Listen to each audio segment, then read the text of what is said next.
Brianza Joana Armenta Guirado, licenciatura en Ciencias Nutricionales y maestría en Ciencias de la Salud en la Universidad de Sonora. Actualmente cursa el doctorado en Ciencias de Nutrición Poblacional en el Instituto Nacional de Salud Pública de México. Conferencista y ponente a nivel nacional e internacional sobre temas como cambios de estilo de vida, prevención de diabetes, retos de la nutriología, alimentación saludable para un planeta sostenible, entre otros. Ha impartido cursos de actualización para profesionistas, cursos de titulación a pasantes de las carreras universitarias y módulos de diplomado.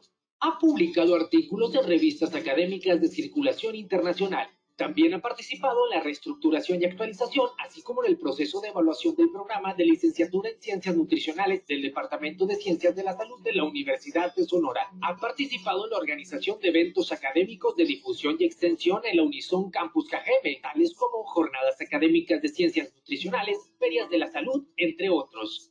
Ha sido asesora de proyectos de servicio social, así como de trabajos de tesis para título de licenciatura. Ha participado en cursos y diplomados nacionales e internacionales. Asimismo, se ha desempeñado como docente de tiempo completo para los programas de Ciencias de la Salud en la Universidad de Sonora, Campus Cajeme. Voy a compartir la pantalla. Sí, ¿ya la están viendo? No sé si ya se ve.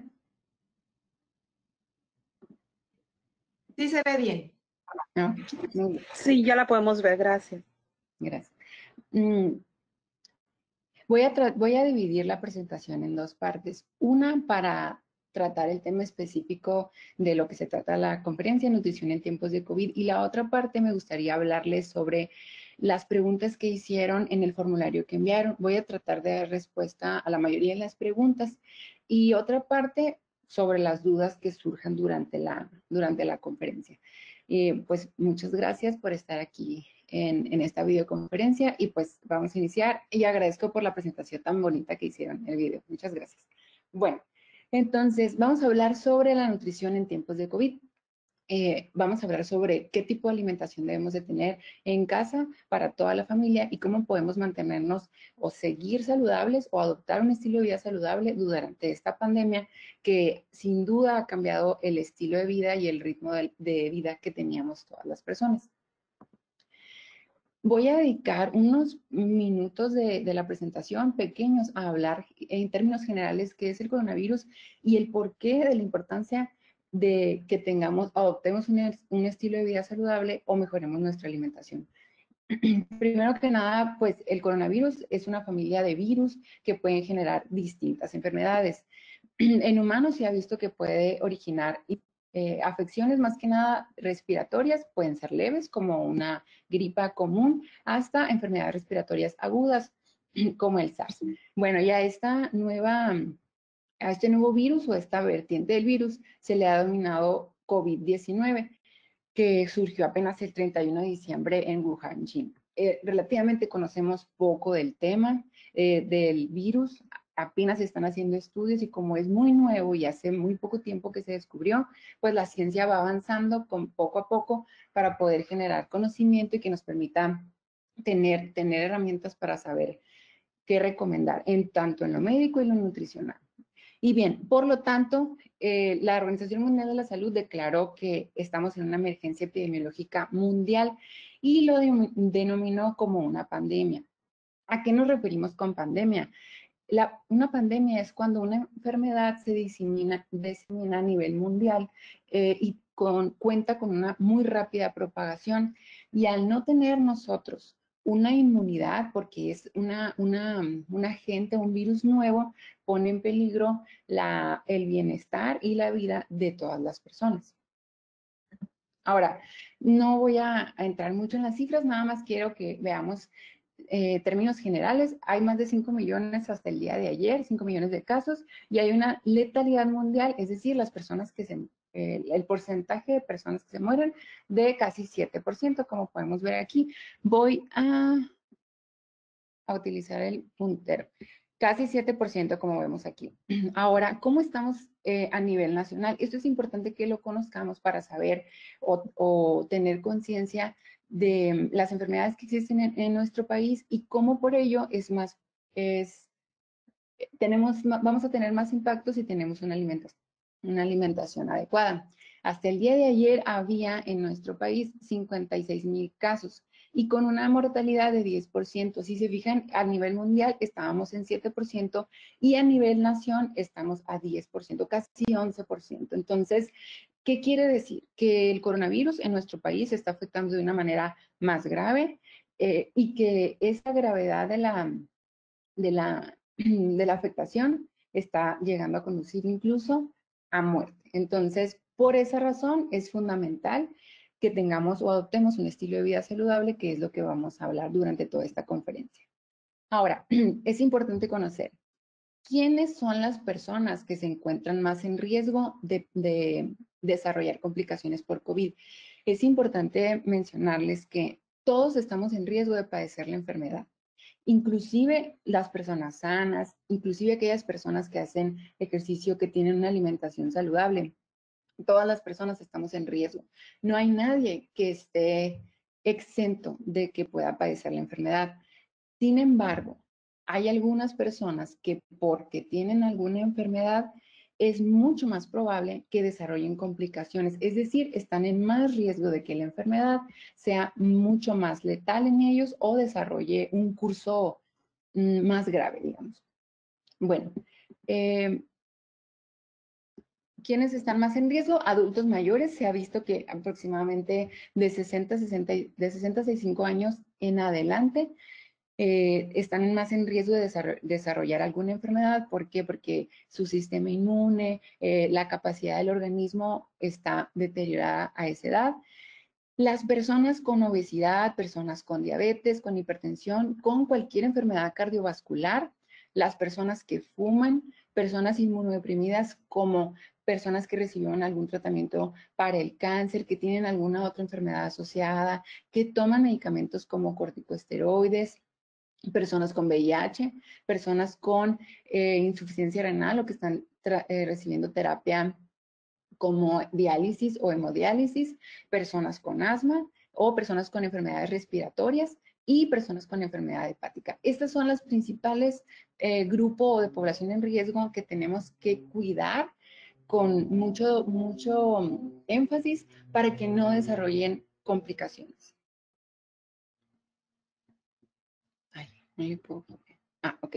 Bueno, ahora, ¿por qué es importante saber esto? Es importante. Entramos a la conferencia. Creo que se oye a alguien. Disculpe, en favor de silenciar sus micrófonos. Ah, ok. Bueno, entonces, ¿por qué es importante conocer el estado de salud de nuestro país? En México se ha documentado que de las enfermedades asociadas a defunciones, es decir, de las personas que se mueren, ¿qué enfermedades tenían? Y aquí tenemos, tomé esta captura de pantalla de un reporte realizado en los primeros inicios del virus en el país. Sin embargo, estos datos han cambiado, pero se han movido en estos 3 solos. Por ejemplo, de las defunciones de nuestro país, el 50% de las personas tenía obesidad, 50% de los que tenían hipertensión fallecieron, el 45% de los que tenían diabetes fallecieron, incluso, fíjense, es mucho más del doble de las personas incluso inmunosuprimidas, con tabaquismo, etcétera. Lo cual nos indica que las enfermedades cardiovasculares como estas 3 son de vital importancia y son una prioridad de atender para evitar defunciones o complicaciones por COVID. Y no voy a entrar mucho en números ya para no aburrirles, pero es importante conocer. Bueno, si ya sabemos que la obesidad complica o la diabetes complica la situación, ¿cuántas personas en nuestro país tienen sobrepeso o obesidad? En la última encuesta, hay una encuesta nacional de salud y nutrición que hace el Instituto Nacional de Salud Pública junto con el gobierno, y en nuestro país existen más de 75% de personas que padecen sobrepeso y obesidad. ¿Qué quiere decir? Que ni siquiera un tercio de nuestra población, estoy hablando de adultos, tiene un peso sano, tiene un estado de salud sano. Y aproximadamente 9.5 o de 9.5 a 14 tienen diabetes tipo 2. Entonces, cualquiera de estas 2 enfermedades, que ahorita hablaremos un poco más sobre eso, merma o debilita la calidad de vida y la salud del organismo. Muy bien, entonces, hasta ahorita, ¿cuál es el tratamiento para COVID o qué es lo que se sabe? Es importante resaltar que no existe algún tratamiento médico actual específico para el coronavirus. Los médicos actualmente están luchando por encontrar un medicamento específico. Hasta ahorita son medicamentos que ayudan a tratar los síntomas y a resolver el virus a resolver la enfermedad de manera eficaz, pero no hay ningún medicamento específico, ni tampoco contamos en la actualidad con una vacuna que nos permita, nos dé inmunidad y seguridad para no contraer el virus. Ahora, siendo de esta manera, si no existe ningún tratamiento ni ningún medicamento específico para o prevenir o curar el virus, ¿qué podemos hacer? Bueno, lo que podemos hacer hasta ahorita es tener un sistema inmune lo mejor posible o un sistema inmune optimizado, digamos. Pero bien, ¿qué es el sistema inmune?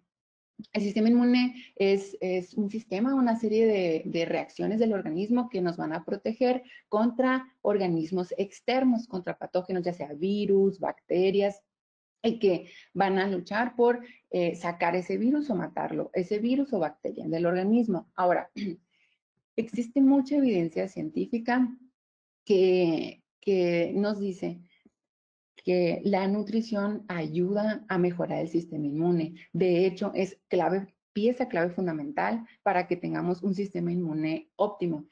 La alimentación y la nutrición participan activamente para fortalecer el sistema inmune. Y la cantidad y el tipo de alimentos que se consumen a lo largo de toda la vida, no en un tiempo específico, inclusive desde el embarazo y etapas anteriores de la vida, modula, es decir, imagínense como si fuera un switch, como si fuera un encendedor de la luz que prende y apaga, que puede prender y apagar el desarrollo de enfermedades. Tan así de importante es la nutrición.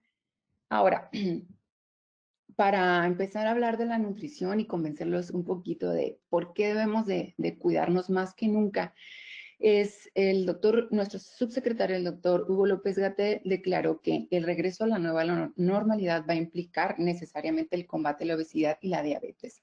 ¿Por qué? Yo les estaba comentando ahorita que el sistema inmune era muy importante y les decía, el 50% de las personas que tenían obesidad fallecieron.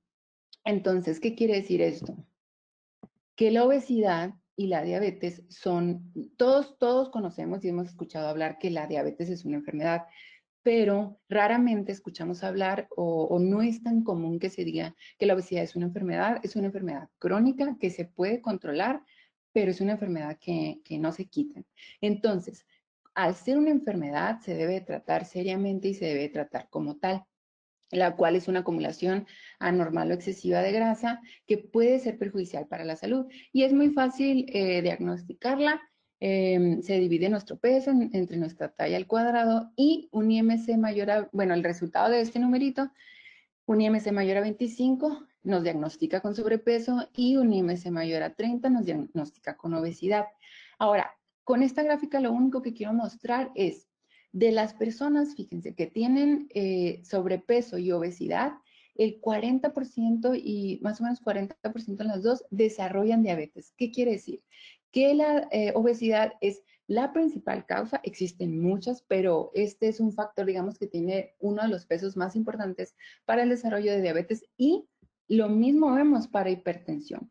Y la obesidad es la responsable también de el desarrollo de algunos tipos de cáncer, como cáncer de mama, hígado, endometrio.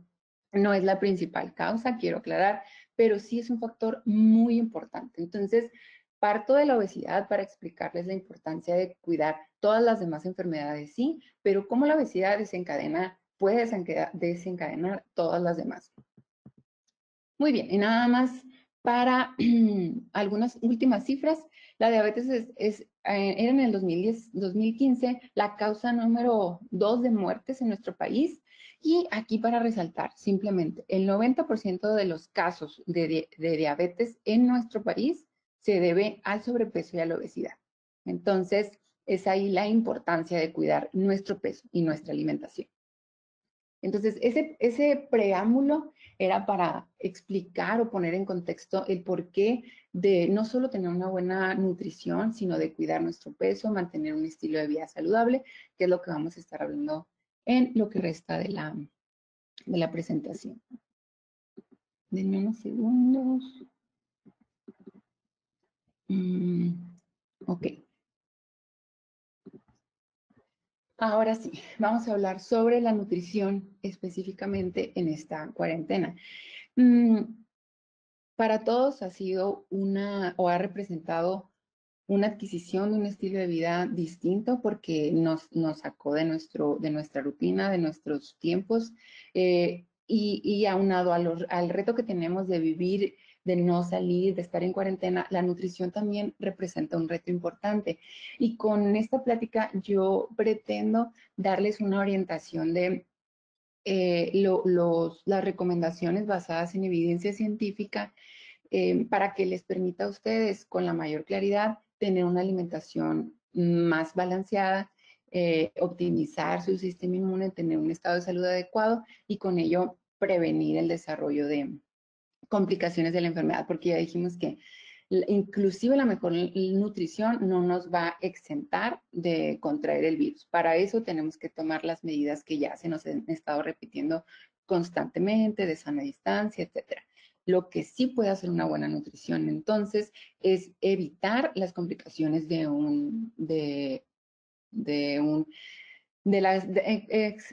evitar complicaciones del desarrollo de la enfermedad. Ahora, voy a hacer una pausa aquí pequeña para decirles que en cuanto a la nutrición y en cuanto a la medicina existen muchas fuentes de información. Ustedes tienen acceso libremente al Internet y ahí pueden encontrar mucha información. Pero para mí es muy importante mencionarles que al ser la nutrición una ciencia, está basada sobre investigación científica. Y todo lo que trato de mostrarles aquí es basado en evidencia científica para que ustedes se lleven las mejores recomendaciones que no vayan a dañar su salud. Y con ello, entonces, es importante mencionar que las recomendaciones o los consejos nutricionales que ustedes sigan deben de ser por un profesional de la salud que sea un experto en el tema y que los consejos que reciban no vayan a dañar en ningún momento su salud. Muy bien, entonces vamos a empezar a hablar ahora sí de las recomendaciones nutricionales. Perdón, me voy a regresar.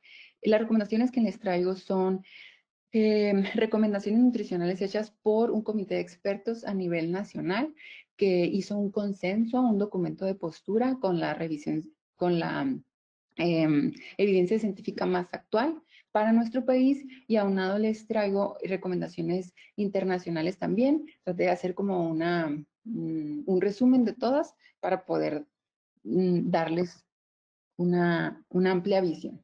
Bueno, ahora sí. En términos generales, ¿cuáles son las recomendaciones nutricionales o qué nos dicen los expertos que debemos de cuidar en esta pandemia? Una nutrición óptima va a mejorar el sistema inmune. Entonces, para ello, se ha evidenciado que algunas vitaminas y minerales contribuyen fuertemente a mejorar o a fortalecer nuestro sistema inmune. ¿Cómo cuáles? La vitamina A, B12, B6, B6, vitamina C, D y zinc. Ahorita voy a hablar, posterior a esto, sobre qué productos o qué alimentos podemos consumir, pero en general, con una alimentación sana, balanceada y con todo lo que les voy a decir a lo largo de la plática, podemos fácilmente y sin ningún problema cubrir con estas vitaminas y con estos minerales que vemos aquí.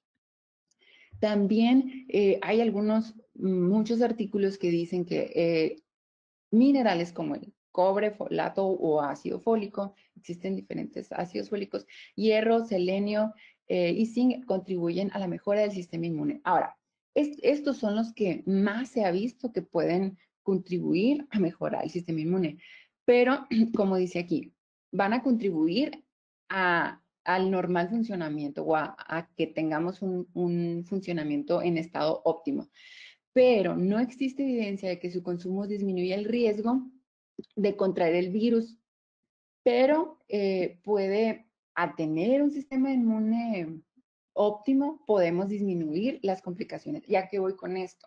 Porque se estuvo vendiendo mucho suplementos nutricionales para evitar contraer el virus. Y eso no va a ser de ninguna manera así. No podemos evitar nadie contraer el virus, pero con esto vamos a mejorar la respuesta que nuestro organismo va a tener hacia el virus. Entonces les decía, no es necesario la suplementación con una alimentación balanceada, que es lo que les voy a mencionar posteriormente. Podemos cumplir con el consumo de todas estas vitaminas y de todos estos minerales. Ahora, es importante mencionarles que, a excepción de la vitamina D, ¿por qué? Porque la vitamina D, el requerimiento o lo que nosotros necesitamos, lo consumimos a partir de alimentos, pero también a partir de la luz solar. En nuestra piel existe digamos, una sustancia que cuando le da el sol se activa y eso contribuye a la dosis que necesitamos de vitamina D. Pero dado que estamos en un confinamiento, que estamos en una contingencia encerrados en nuestra casa, es poco probable que nos dé el sol. Es recomendable exponerse al sol durante 15, 20 minutos, siempre y cuando no sea en un horario como, pues menos como aquí en Sonora, ¿no? Que hace mucho calor, que no sea en un horario de mediodía de 12 a 3, 4 de la tarde. En ese horario no, porque puede conducir a otros padecimientos como cáncer de piel, pero sí se recomienda exponerse al sol. Ahora, si en su día a día no van a tener tiempo de exponerse al sol, solo por esta condición que estamos viviendo, sí sería necesario suplementarse con vitamina D. Solo en esta ocasión. Les digo, los suplementos solo se dejan para personas que tienen alguna enfermedad específica y que lo requieren, pero la población general, en su mayoría, no estoy diciendo que no todas las personas, pero no lo requieren. Pero entonces podríamos considerar por esta pandemia o contingencia, por el confinamiento, que tendríamos que suplementarnos con vitamina D. Ahora, eh, ¿qué otro, aparte de las vitaminas y minerales, qué otra sustancia o componente se ha visto que pueden mejorar la nutrición? Los probióticos, no sé si han escuchado hablar de los probióticos y los prebióticos. Los prebióticos, digamos que son el alimento para las bacterias de nuestro organismo y los probióticos son ya los suplementos o sustancias que nos venden que ya traen esas bacterias benéficas. Entonces, en general, ¿qué es la microbiota o qué son las bacterias o lo que antes se denominaba flora intestinal?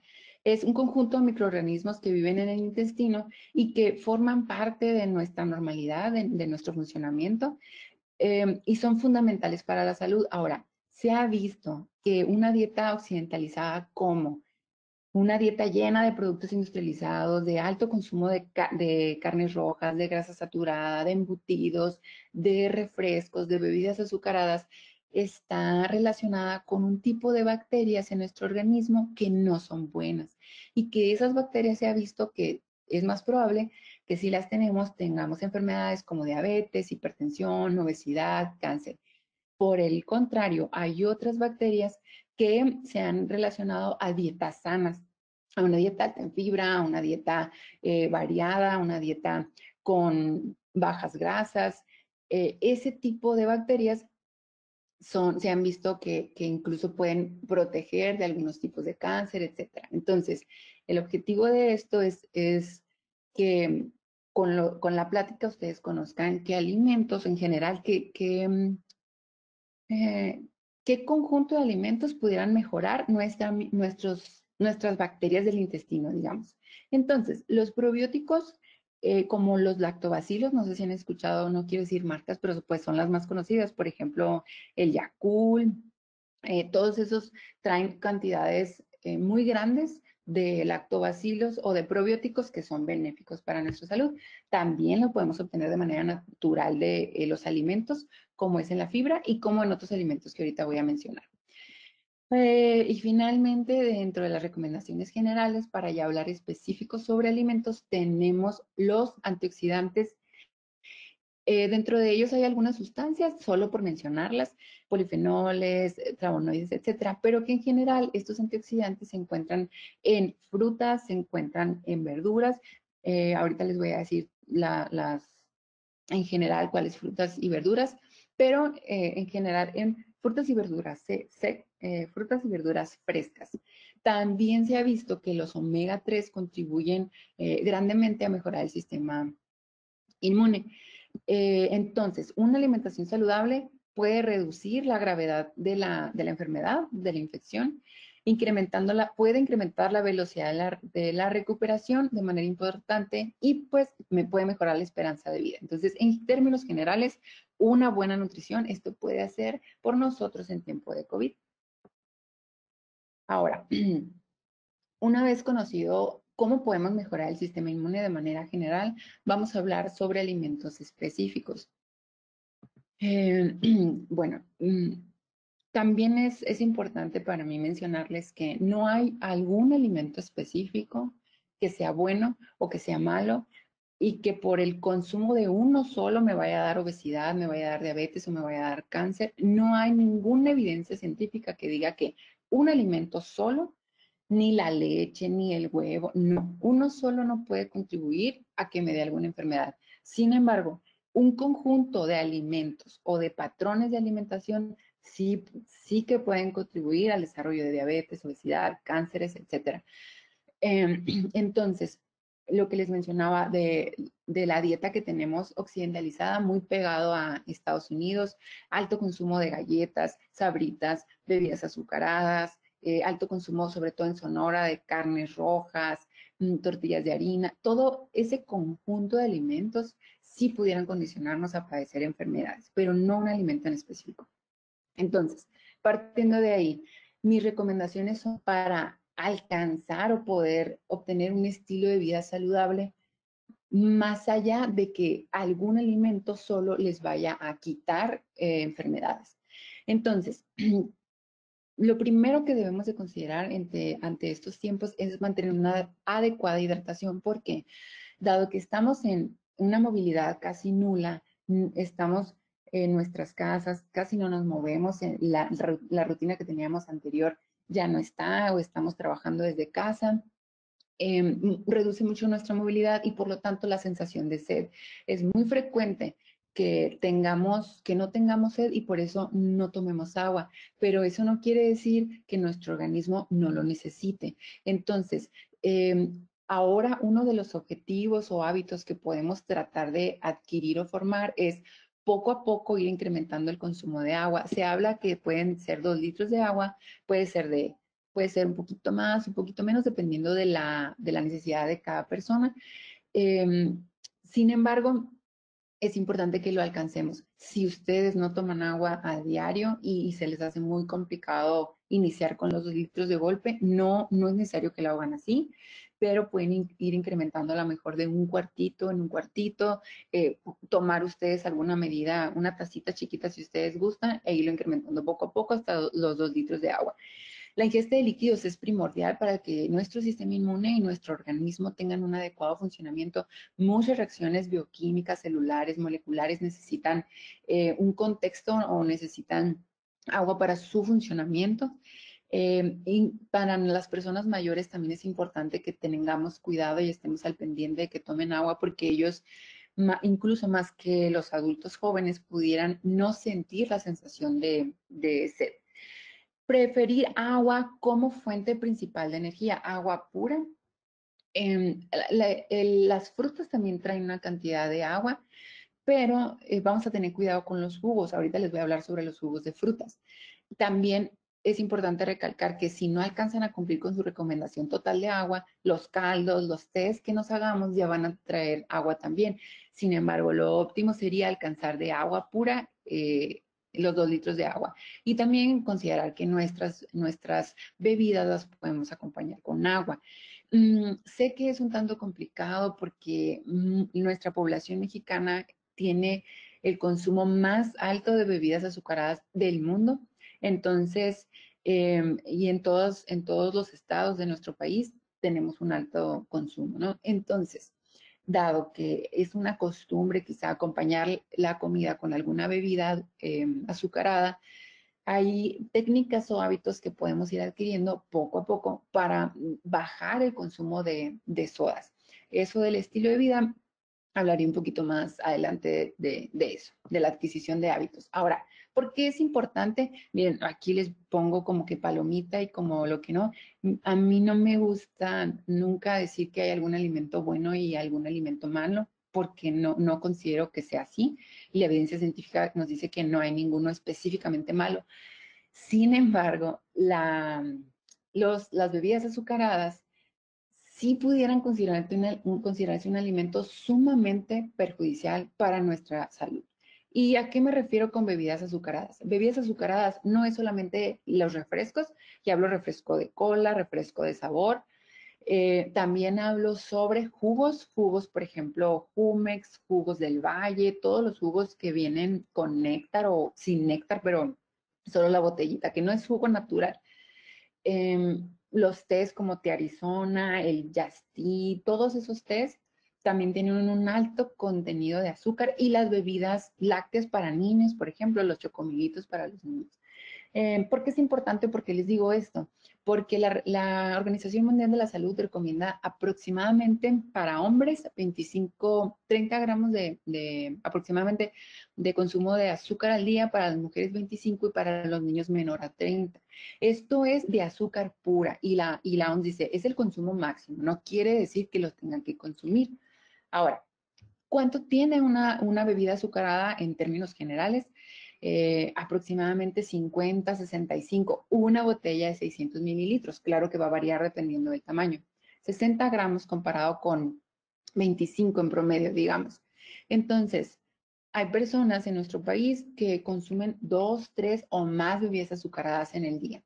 Imagínense que en la mañana se levantan y se comen un yogur con fruta endulzado, a media mañana un té Arizona, y en la comida comen con una coca, por ejemplo. Entonces, están superando por más de 4 o 5 veces la recomendación. Entonces, aproximadamente 10% de los casos de diabetes se han asociado o se le han atribuido a las bebidas azucaradas. Entonces, es muy importante que tratemos de disminuir en la medida de lo posible el consumo de bebidas azucaradas, y por favor a los niños hay que tener mucho cuidado. A los pequeñines de la casa no debemos de darles este tipo de alimentos. Muy bien. Otro es el consumo de dice al menos 5 frutas y verduras al día. ¿Por qué dice al menos? Puede ser más dependiendo de cada persona y de las necesidades de cada quien. Pero esto, como es para la población en general, les digo, nuestra meta puede ser al día me voy a comer 5 frutas y verduras. En total, puede ser 3 verduras y 2 frutas. Si son más frutas y si ustedes hacen comida, preparan con mucha verdura, perdón, y tienen colaciones y van agregando frutas y verduras, no hay problema. Las verduras en general pudiéramos considerar que son libres porque casi no nos aportan caloría, pero sí nos aportan muchas vitaminas y minerales. Entonces, al no aportarnos casi calorías, pudiéramos considerar que son libres, a excepción de pacientes que tengan alguna enfermedad renal, que tengan, por ejemplo, hipotiroidismo, etcétera. Ahorita ya les voy a hablar sobre eso. Pero en la población sana, pues es libre. Ahora, las frutas nos dicen un máximo de 3. ¿Cuáles? Miren, anteriormente se hablaba sobre que había algunas frutas, voy a decir malas, entre comillas, porque se negaba el consumo de, por ejemplo, plátano, de mango, porque se decía, o de la sandía, que tenía mucho azúcar. Ahora ya se sabe que las porciones en las frutas van a variar. No es la misma una porción de plátano, que es medio plátano, a una taza, por ejemplo, de papaya. En volumen es distinto, pero en cantidad o gramos de azúcar es lo mismo. Ahora, el tipo de azúcar azúcar por decirlo coloquialmente, pero el término adecuado es carbohidratos, que nos aportan las frutas, es un carbohidrato simple. ¿Qué quiere decir? Que imagínense como si fuera una bolita como transparente, que es muy fácil como de desmenuzar o digerir. Entonces, esos rápidos nos pueden incrementar nuestra glucosa en sangre. No quiere decir que sea malo, sin embargo, no debemos de exceder tampoco comernos 5 o 6 porciones de fruta en un momento, porque ocasionaría un pico muy grande de nuestra azúcar en sangre, y eso no es muy bueno. porque luego empezamos a producir mucha insulina y podemos dañar o cansar a nuestro páncreas. Ahora, ninguna fruta y verdura es mala. Es importante que se lleven este mensaje porque ha habido mucha satanización referente a frutas y verduras. Lo más importante de aquí en adelante de lo que todo les voy a mencionar son las porciones, lo más importante de todo, porque también ha habido mucha restricción en general a alimentos, es decir, se dice que la tortilla es mala, que el pan es mala. En realidad, nada de ello es malo. Lo importante que tenemos que cuidar son las porciones y, bueno, ya en particularidades de alguna enfermedad. Preferir, elegir frutas de diferentes colores. ¿Por qué? Porque dependiendo de su color, hay una concentración más grande de alguna vitamina, de algún mineral o de algún antioxidante. Entonces, lo más recomendable es escoger varios colores. Ahora, también para cuidar nuestra economía es importante preferir frutas y verduras de temporada. No es necesario que cuando vayan al súper compren 10 variedades de frutas o 10 variedades de verduras, no. A lo mejor si es para toda la familia, pueden comprar 3, 4 diferentes tipos de frutas y verduras y eso consumírselo en su semana o su quincena, dependiendo cómo ustedes organicen sus gastos en cuanto a alimentos. Y ya la siguiente quincena o la siguiente vez que vayan al súper, compran otra variedad de frutas y así ustedes pueden ir variando paulatinamente su alimentación. Tratar de preferir frutas frescas. Los frutos secos, tenemos que moderarlos un poco. No quiere decir que sean malos, pero las frutas frescas tienen, en su composición, tienen mucha cantidad de fibra que nos van a ayudar a nuestro organismo a tener mayor saciedad. La fibra disminuye el riesgo de cáncer de colon, puede ayudarnos un poquito a disminuir la concentración de glucosa en sangre o de azúcar en sangre. Y bueno, de las verduras se recomienda diferentes cocinados. No siempre consumirlas cocidas o hervidas porque algunas pueden perder algunas propiedades, no se pierden todas, no se preocupen, pero por eso se recomienda que a veces las consumamos frescas como en ensalada, por ejemplo, y otras veces cocinadas. O sea, variarle, a lo mejor un día cocinaron y lo hirvieron todo, no hay ningún problema. Al día siguiente agregamos una ensalada que ya sea la verdura y la fruta fresca. Es importante que dado la pandemia, sé que tratamos de consumir o comprar alimentos a lo mejor con mayor cantidad para no estar saliendo constantemente al súper y sabemos que las frutas y verduras pueden tender a rápido echarse a perder, digamos, o sea, no tienen una duración muy, muy larga. Entonces, no se preocupen, pueden congelar frutas y verduras y la mayoría de vitaminas y minerales no se va a perder. Entonces, descuiden de eso, los pueden refrigerar y congelar. Leguminosas. ¿Qué son las leguminosas? Son el grupo de alimentos que tienen frijoles, garbanzos, lentejas y soya. Para la población mexicana es una fuente importantísima de alimento. Tienen un alto contenido en fibra, tienen mucho hierro, vitaminas y minerales. Nos proporcionan energía porque tienen un alto contenido de carbohidratos. Tienen un tipo de carbohidratos que son carbohidratos complejos. ¿Qué quiere decir? Que a nuestro organismo le cuesta un poco más digerirlos o digamos que desbaratarlos, por así decirlo. Entonces, eso hace que nuestra glucosa, ahorita que les hablaba, nuestro azúcar en sangre no cree ese pico tan grande que crearía, por ejemplo, que si consumimos una galleta muy azucarada, por ejemplo. Entonces, ese pico de azúcar es un poquito más bajito, entonces eso hace que tengamos más saciedad, que nos proporcione energía por mayor tiempo y que nos sentamos con energía, ¿no? De estos es preferir cocinarlos con poco aceite. ¿Por qué? Sobre todo aquí en Sonora, que se tiende mucho a hacer los frijolitos puercos o los frijoles, pues digamos que con mucha manteca, tocino, chorizo, etcétera.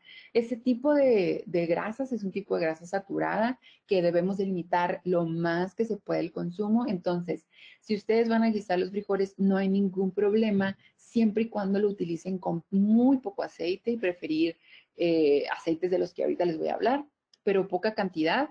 Y si van a echarles queso, tratar de que sea queso fresco, queso panela bajo en grasa y no quesos que hacen hebra, que se derriten, porque ese tipo de quesos, entre más hebra haga y todo, más grasoso es. y pues no exceder el consumo en general, porque sí es un alimento saludable y nutritivo, sí, pero el exceso de esto, pues estamos en general, es energía, son calorías que estamos consumiendo, entonces no exceder el consumo. Bueno, los cereales. ¿A qué me refiero con cereales? Los cereales abarcan un conjunto de alimentos como la avena, el pan integral, tortillas de maíz, palomitas naturales, cualquier tipo de tortilla, eh, por ejemplo, tortilla de harina, tortilla de maíz, cualquier tipo de pan, pan blanco, pan integral, pero de estos es importante consumir los integrales. ¿Por qué? Porque tienen mayor cantidad de fibra, porque al tener mucha fibra y también son un carbohidrato complejo, como les decía ahorita, nos cuesta más desbaratarlo. Nuestra azúcar en sangre también, lo mismo que les mencionaba, no crea ese aumento tan rápido y nos mantenemos más satisfechos, más saciados y nuestro páncreas no tiene que trabajar tanto para producir insulina y llevarse la glucosa que anda por ahí en nuestra sangre. Nos proporcionan una gran cantidad de fibra, nos dan saciedad y pues tienen un aporte alto de vitaminas y minerales. Por ahí en una de las preguntas que me hacían, me preguntaban que si la avena por sí sola causaba obesidad. No causa obesidad, ninguno de estos. Frecuentemente escucho a pacientes que dicen que, por ejemplo, empiezan a comer saludable y ellos quitan las tortillas de maíz, quitan el pan, porque les llaman harinas. En general, las harinas no son malas siempre y cuando sean de origen integral y que moderemos el consumo, porque aun cuando sean integrales, si nos excedemos, así sea avena por ejemplo, la avena se ha evidenciado que puede ayudar a disminuir poco colesterol, glucosa, etcétera.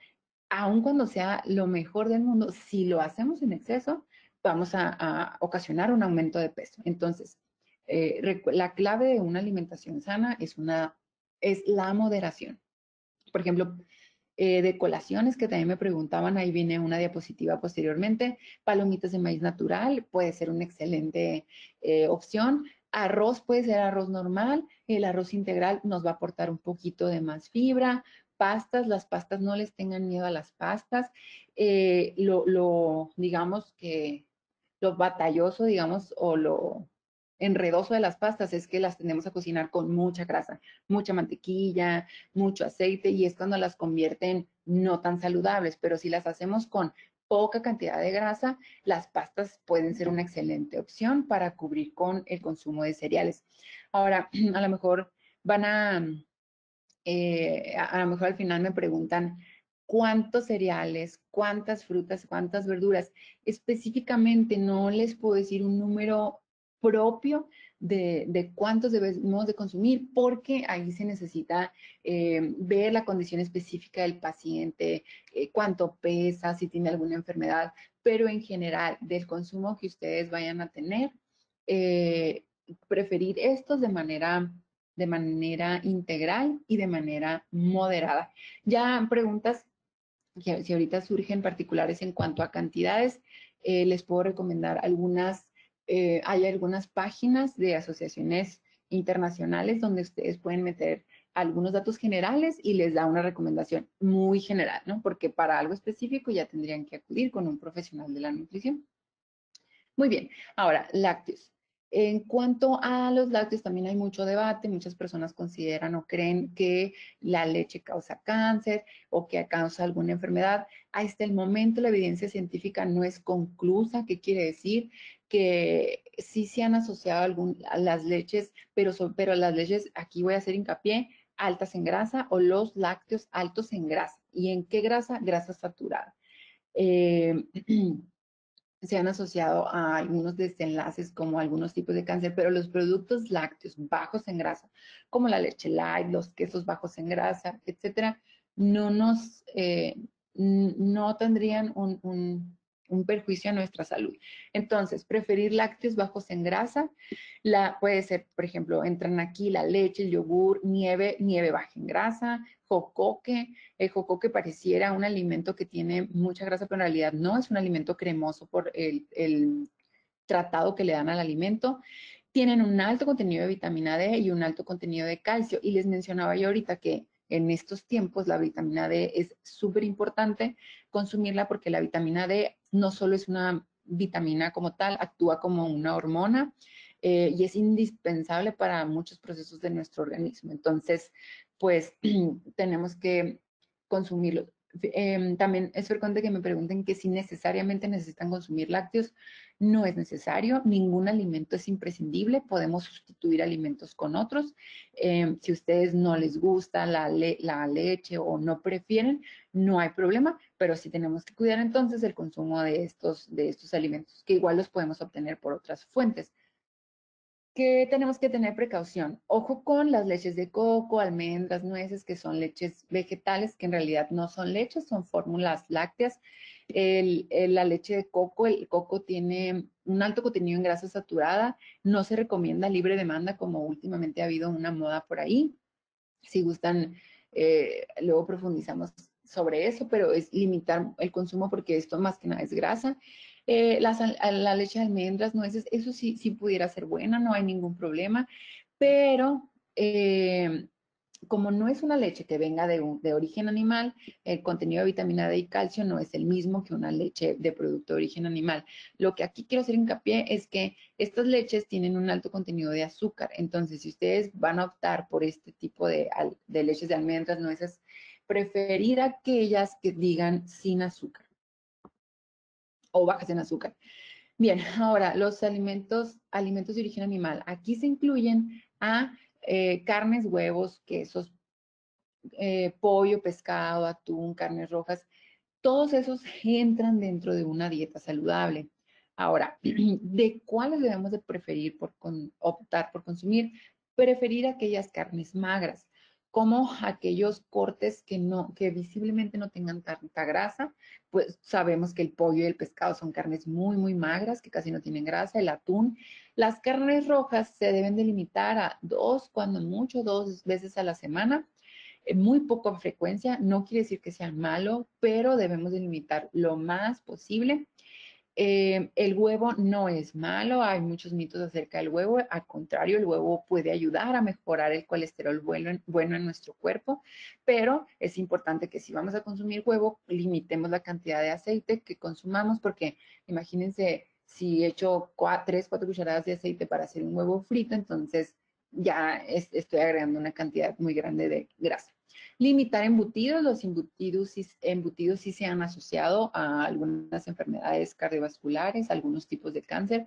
No quiere decir que si consumen una vez una salchicha, por ejemplo, ya vayan a padecer una enfermedad. No. Lo que quiere decir es que debemos de reducir al máximo el consumo de estos alimentos, de los embutidos. Si van a consumir jamón, tratar de que sea de pechuga de pavo, porque son aquellas que tienen muy poca cantidad de grasa. Y preferir quesos bajos en grasa, que ahorita les mencionaba, como el panela, el queso fresco, cottage, etc.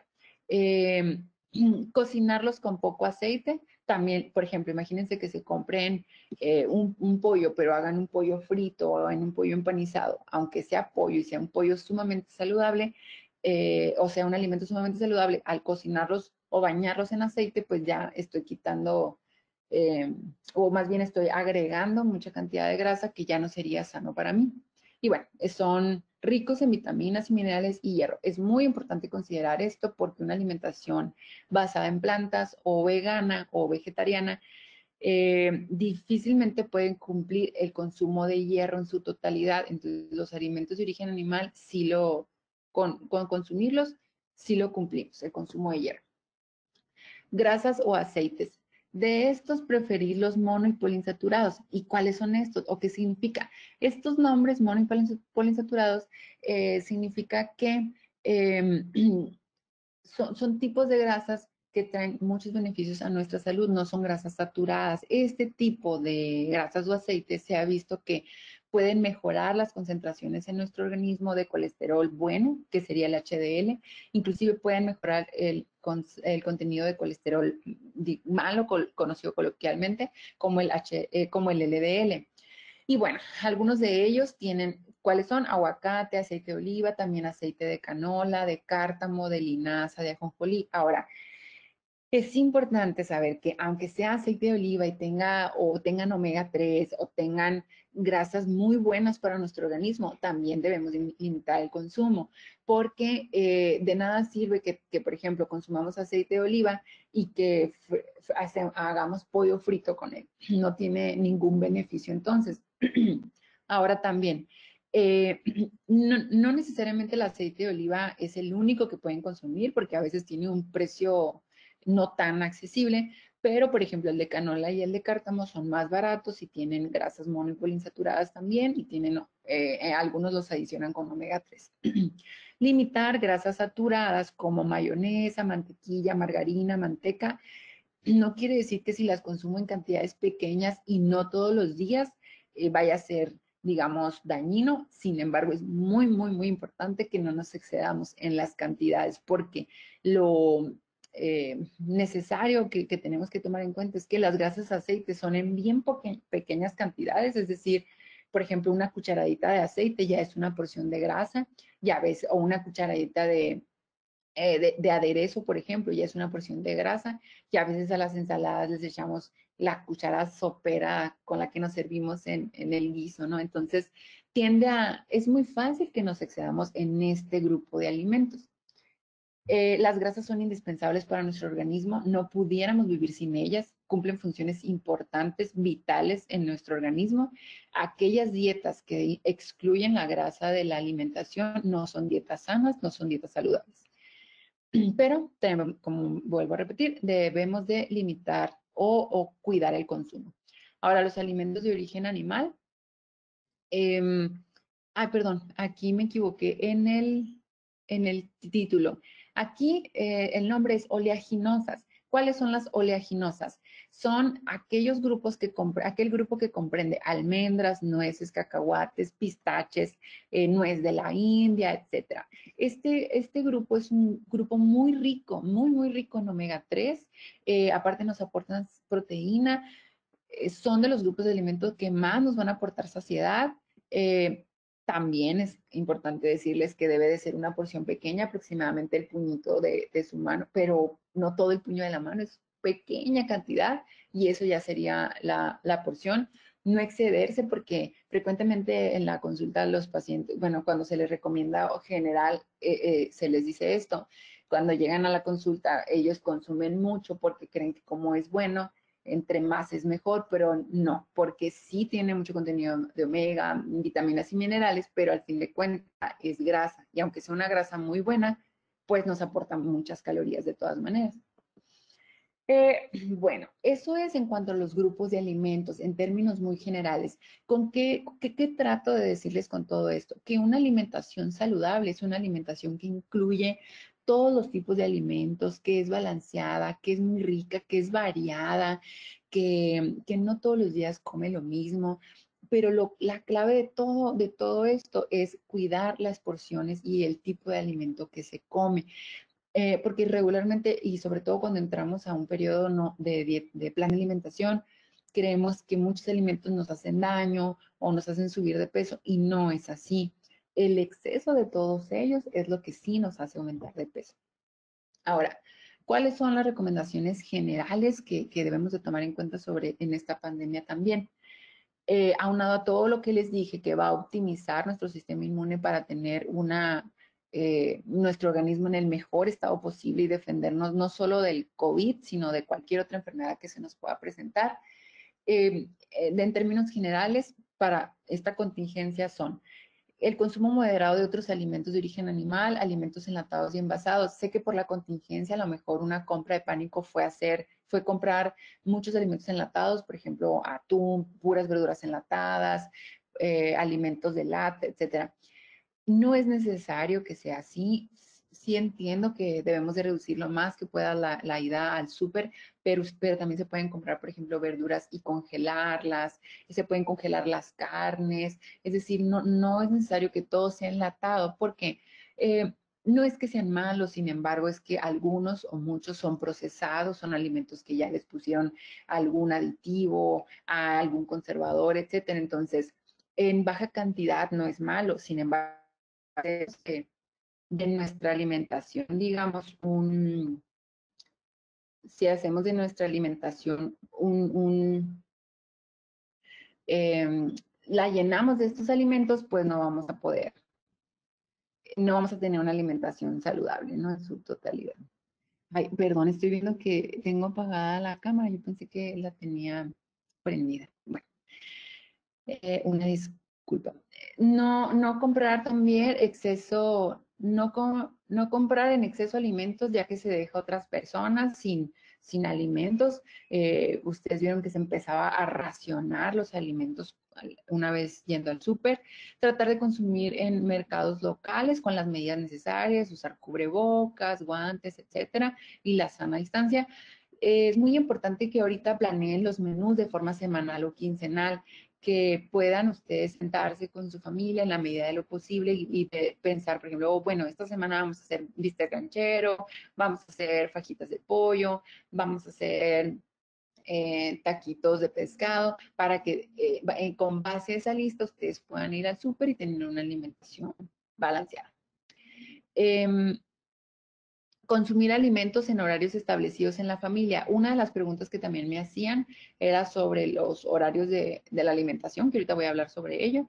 Pero ¿por qué es importante? Porque si ustedes adquieren el hábito de consumir alimentos aproximadamente a la misma hora, sabemos que no siempre va a ser exactamente a la misma hora, pero pero si tenemos patrones o una rutina en cuanto a nuestra alimentación, es más probable que que podamos cumplir con nuestra alimentación, porque si comemos a la misma hora, posteriormente nos va a dar hambre. De tal manera que si estamos consumiendo un día desayuno a las 5, a las 7 de la mañana, otro día desayuno a las 11 de la mañana, otro día no desayuno, pues nuestro estómago, nuestro organismo está recibiendo a diferentes horas. Entonces es importante crear un hábito. No hay un horario específico que yo les pueda decir, de 7 a 8 de la mañana se tiene que desayunar, después de las 8 de la noche ya no se puede cenar. No, no es así. Sin embargo, sí debemos dependiendo de la agenda de cada quien, pero sí ser rutinarios y organizados en cuanto a nuestra alimentación. Bien. Ahora, aparte de esto, es dedicarle un poquito de más tiempo a la preparación de alimentos. Una de las ventajas quizá del confinamiento es que podemos estar en casa y dedicar unos pocos minutos más a preparar nuestros alimentos en la medida de lo posible, porque entiendo que la mayoría está trabajando, está en clases, etcétera. Pero dedicarle un poco de más conciencia, de más tiempo para poder hacer nuestros platillos más agradables a la vista, con mejor sabor y seguir siendo saludables. Algo también sumamente importante de mencionarles es que mantenerse activos es pieza fundamental para que el organismo tenga un sistema inmune adecuado. La actividad física se ha visto que tiene un sinfín de beneficios. La evidencia científica nos dice que ayuda a disminuir los síntomas de depresión, ayuda a mejorar la sensibilidad de la insulina o a mejorar la manera en que la insulina trabaja en el organismo, puede ayudar a mejorar de peso, mejora el sistema inmune, aumenta el colesterol bueno en nuestro cuerpo, disminuye el malo, entre muchos otros organismos. Entiendo que es complicado a veces quizá hacernos una rutina y mantenernos en ese eje por nuestras múltiples ubicaciones, múltiples actividades en casa y que pues que no era nuestra habitualidad. Sin embargo, en la medida de lo posible, plantearse metas. Esto de la adquisición de hábitos es un tema muy largo, muy importante que eh, es, sería como tema de otra plática, cómo adquirir un hábito. Pero en general toma no solamente 21 días, o sea, en 21 días sí puedes empezar a crear el hábito, pero requiere de más meses, requiere técnicas específicas, de asesoría en cuanto a el comportamiento, lo cognitivo y lo conductual. Entonces, pero sean pacientes con ustedes mismos, pueden ponerse metas pequeñas para que poco a poco en escaloncitos pequeños lo vayan logrando. Y bueno, hasta aquí es la parte sobre el tema de la plática, que era nutrición en tiempos de COVID. Ahora, me gustaría dar respuesta, queda una hora aproximadamente bueno, más o menos lo que me comentaban de tiempo. Voy a dar respuesta a algunas de las preguntas que venían en el formulario que ustedes llenaron. Me dio mucho gusto ver que había muchas preguntas. Eran muy variadas, algunas se repetían, que son las que más voy a tratar de contestar. Sin embargo, y si ustedes gustan, en otra ocasión podemos responder todas las demás que venían, porque sí eran muchas. Y les digo, con mucho gusto yo les trato de responder todas, pero por el tiempo voy a tratar de responder las más comunes. Bueno, me pedían que hablara sobre alimentación y diabetes.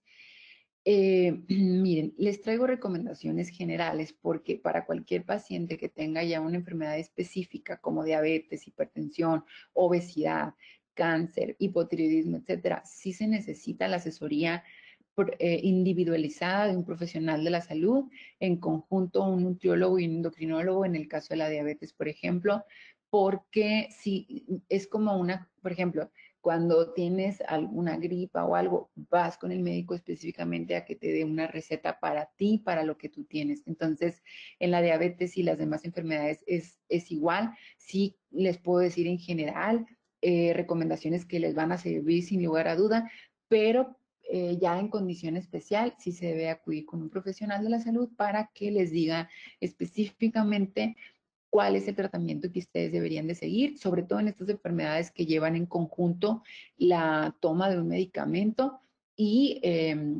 la alimentación, ¿no? Y que las dos cosas no van a funcionar solas, tienen que ir de la mano, medicamento y alimentación. Pero en un porcentaje mucho mayor, tiene un peso mucho mayor la alimentación en la diabetes. No estoy diciendo que el medicamento no funcione, al contrario, les digo, van de la mano, pero pueden tener ustedes el mejor medicamento existente para la diabetes y si no controlan su alimentación y su peso, no van a tener un control de sus niveles de azúcar en sangre. Y bueno, existen diferentes tipos de diabetes, tipo 1, tipo 2 y diabetes gestacional. En general es una alteración de los niveles de azúcar en nuestra sangre. Nuestro páncreas deja de funcionar de manera adecuada y deja de producir una hormona que se llama insulina, que la insulina es como digamos que una llavecita que abre la puerta para que la glucosa o el azúcar entre a las células. Digamos, imaginen la célula como una casa y la insulina abre la llavecita, ¿no? Entonces, las personas con diabetes, digamos que no tienen tantas llaves o las llaves no funcionan tan bien.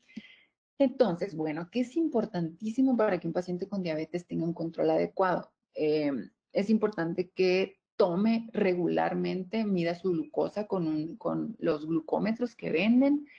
Eh, si no se hace diario, si es porque las tiras reactivas pues tienden a ser caras, etcétera, pero que sí lo haga con regularidad para que ustedes tengan conciencia y lo anoten en un diario de registro de su glucosa, de cuánto está su glucosa.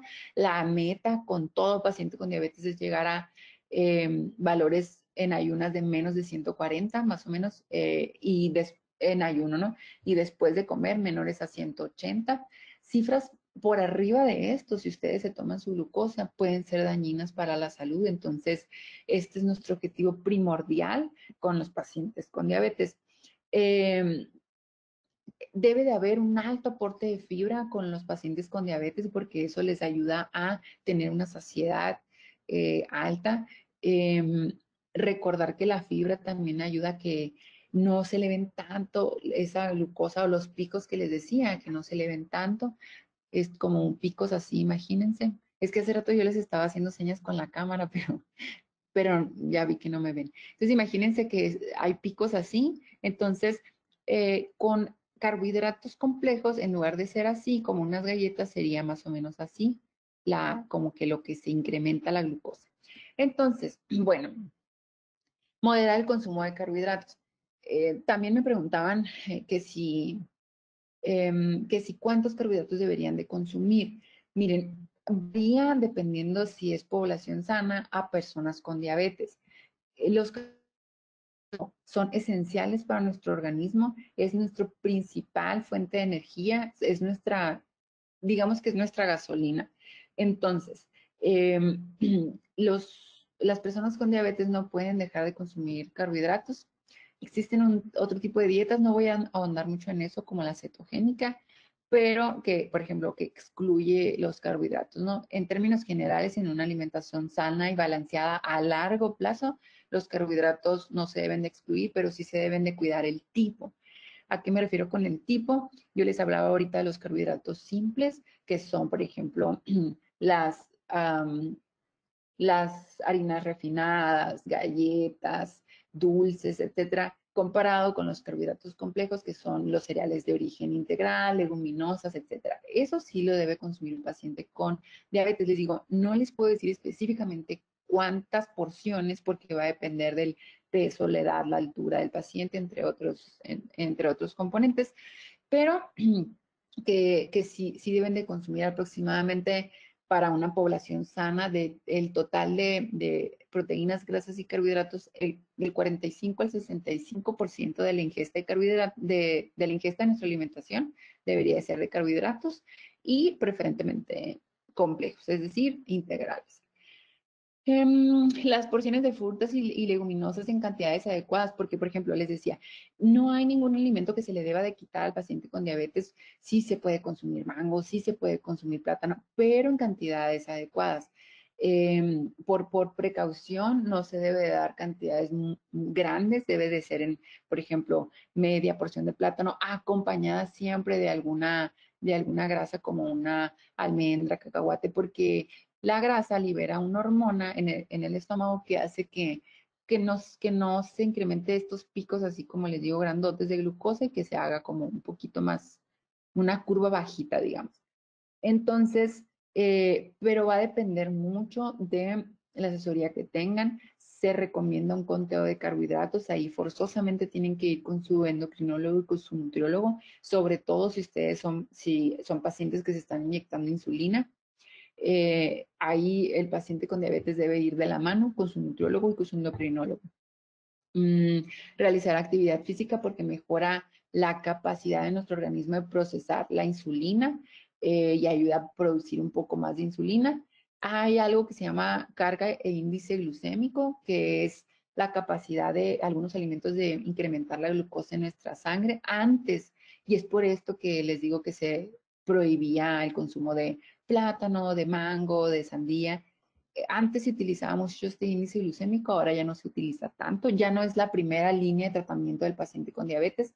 Sin embargo, sí tenemos que tener un poquito en consideración esto, sobre todo cuando el paciente tiene mucha resistencia a la insulina y cuando está muy descontrolado en su diabetes.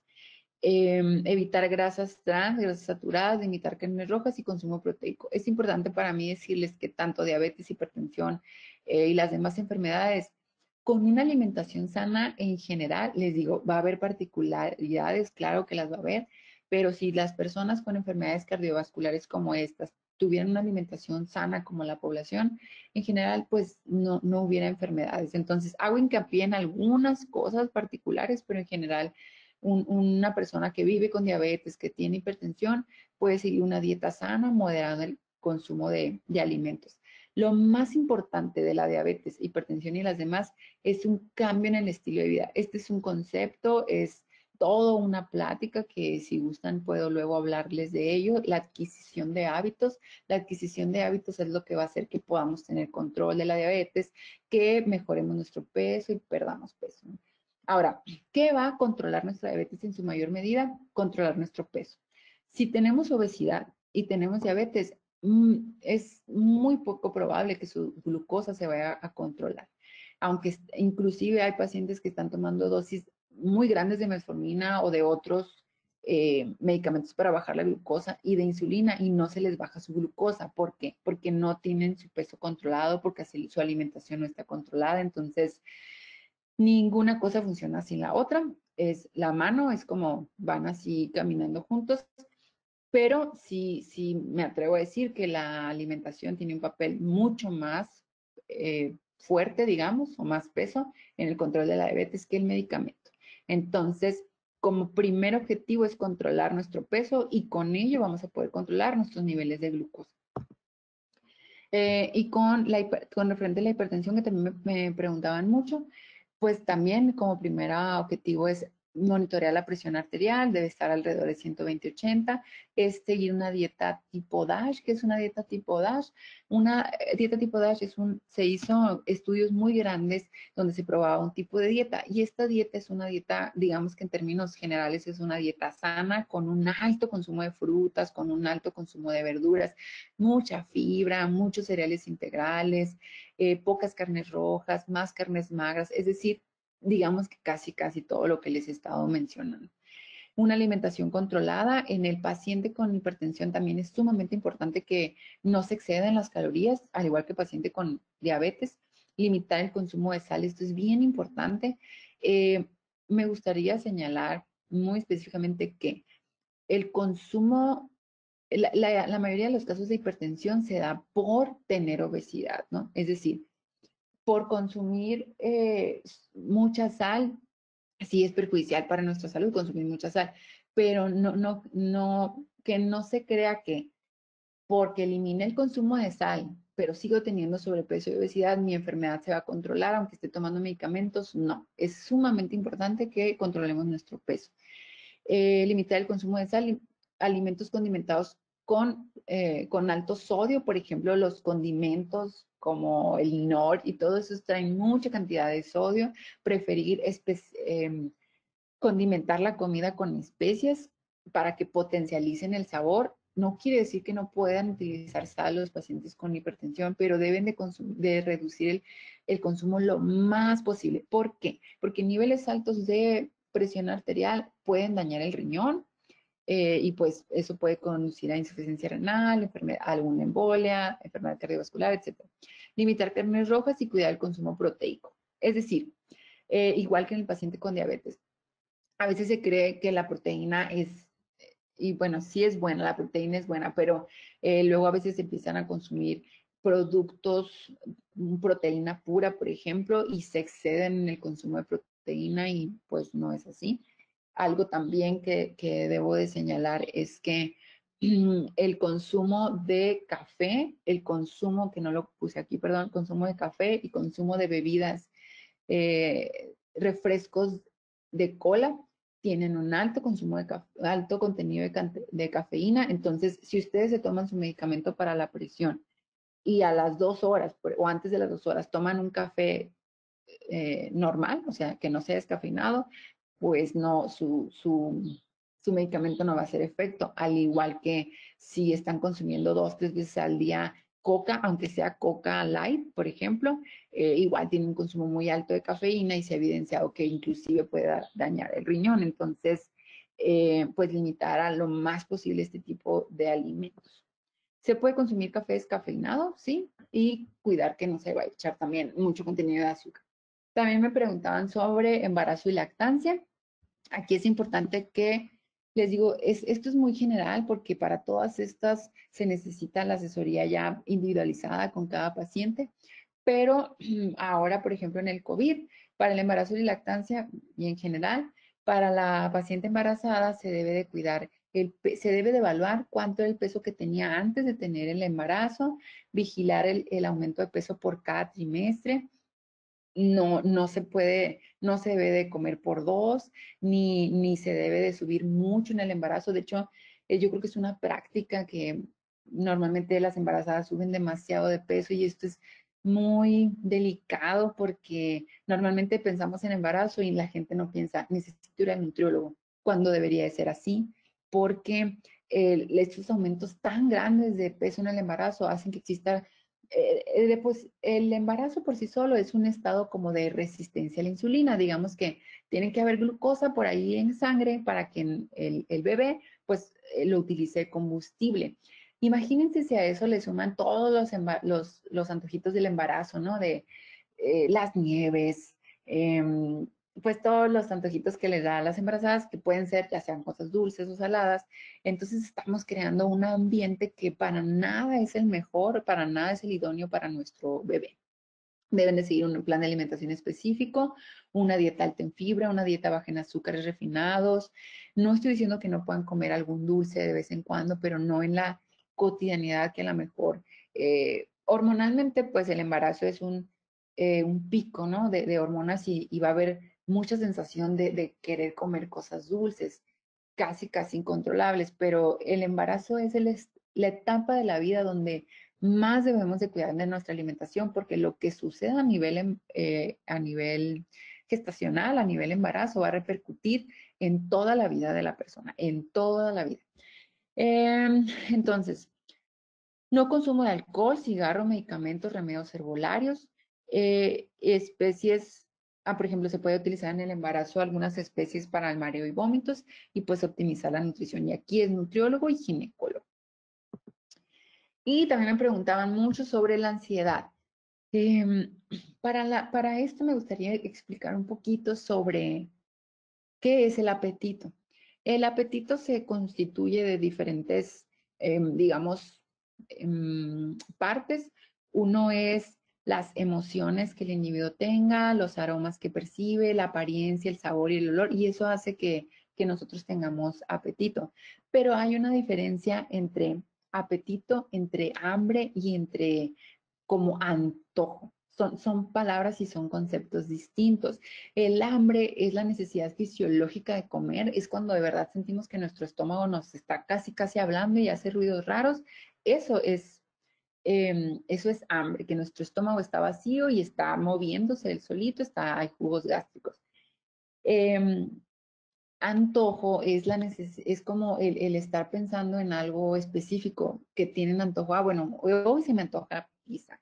Pero la ansiedad, y hablo en términos de ansiedad porque es una ansiedad como por comer, pero no es una ansiedad clínica, eso tiene un significado distinto en psicología. La ansiedad por como picar algo en las tardes está muy relacionado a episodios de estrés, a episodios propiamente de ansiedad psicológica, etcétera, y que lo desencadenamos en un antojo específico. En realidad, el término no es ansiedad por alimentos, sino estoy muy estresado y voy y me desfogo en la comida. Tiene un componente un poco hormonal. Hay poca evidencia científica que habla de esto, sobre todo porque se da o está más documentado que se da en mujeres. Esto de los antojitos o la ansiedad, pero no necesariamente es así, puede ser en hombres también. El organismo tiene una predilección innata por lo dulce. De hecho, la leche materna tiene un sabor un poco dulce. Entonces se da más que nada por galletas, chocolates, pasteles, pero les digo, también puede ser cosas fritas, etcétera. Entonces, para la recomendación en general, bueno, y se ha visto que sí. ¿Por qué puede ser esto? Hay poquita evidencia científica, pero dice que puede haber baja contenido de serotonina, que es una sustancia en nuestro cerebro que hace que nos sintamos como la sustancia de la felicidad, digamos, o una de las sustancias, ¿no? Porque en términos de psicología, hay varios. Entonces, ¿qué pasa aquí? Quizá no estamos teniendo una nutrición óptima. Aún así, aunque tengan una alimentación sana, puede haber días en los que tengan mucha ansiedad. Más ahora que estamos encerrados todo el día en nuestra casa y en el refri nos queda a 2 pasos y que ahorita pues solo nos movemos a lo mejor del comedor, al baño, al cuarto y al refrigerador sobre todo, ¿no? Entonces tenemos disponible toda nuestra alimentación para todos nuestros alimentos que están ahí para cuando nosotros queramos.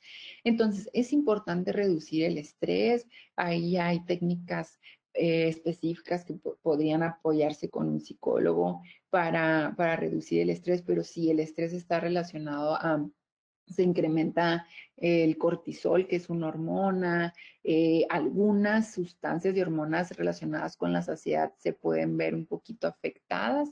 Entonces, para esto es importante crear patrones y hábitos de alimentación, que es lo que les hablaba hace rato. Y bueno, estos son algunos tipos de colaciones para esas tentaciones que les dan. Hay muchas colaciones saludables, dulces o saladas que ustedes se pueden hacer, muchas. Es una variedad, las posibilidades son infinitas que ustedes pueden hacer. Por ejemplo, este es digamos, como un reposado de avena, pueden meter la avena, la leche al refrigerador y dejarla toda la noche, la pueden endulzar con esplenda o stevia, le pueden echar las frutas que ustedes quieran, una cucharada de crema de cacahuate y se hace como un pudín porque lo dejan reposando toda la noche, es como sienten la textura de un pudín. Esta nieve, por ejemplo, es una nieve baja en azúcar y baja en grasa, que equivale a una porción de leche sin grasa, entonces, pero una porción me refiero a una tacita nada más. Por ejemplo, este pastelito es un pastel que pueden hacer ustedes incluso en una taza y lo meten al micro. Bueno, si gustan luego puedo compartirles recetas, pero en realidad son muy sencillos de hacer.